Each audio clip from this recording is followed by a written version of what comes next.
Yan, hello everyone. Nakita nyo yan? Nakita nyo yan? Yan, oh, 49. 49.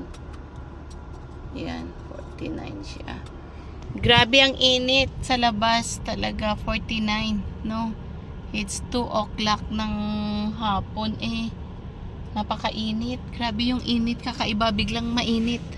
Talagang pa-summer na dito. Pa-summer pa lang, pero ano, dito kasi in summer is, mag-start ng June, July, August, yan, grabe yung init talaga dito sa Middle East. Pero yun, nasa April pa lang tayo, no? April 23, grabe na yung init. So, kakaiba yung init niya. Yung talagang nakapasok sa balat, no? Biro mo, it's 49. Imagine niyo po yun, 49 yung init dito. So, ingat-ingat sa mga kapwa ko FW, sa lahat ng mga Pilipino sa Middle East, na ngayon ay super init. So, uminom ng tubig, tingnan ang BP. Kanina nga parang mainit, sobrang init ba?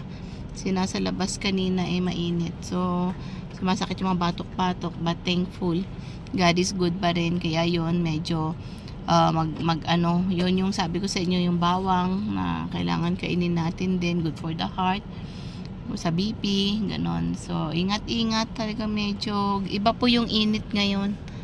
So, grabe, buti dito kasi may AC siya, no, sa loob ng sasakyan. Pero pag lumabas ka talaga, mainit. Kaya yan, nakita nyo yung sabi ko nga sa inyo, oh. Kita nyo, no? Sobrang init yan, oh. Init-init talaga. Yan.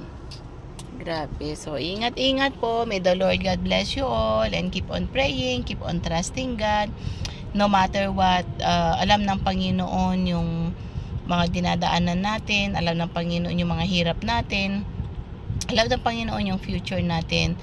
Trust Him only. Diba? Sabi nga, trust in the Lord always. And alam niya yung future po natin. So, yan. So, may the Lord God bless you. And syempre, yung aking alaga, nagsundo-sundo na naman po tayo. At patnubayan po tayong lahat ng ating Panginoong Jesus. Bye for now.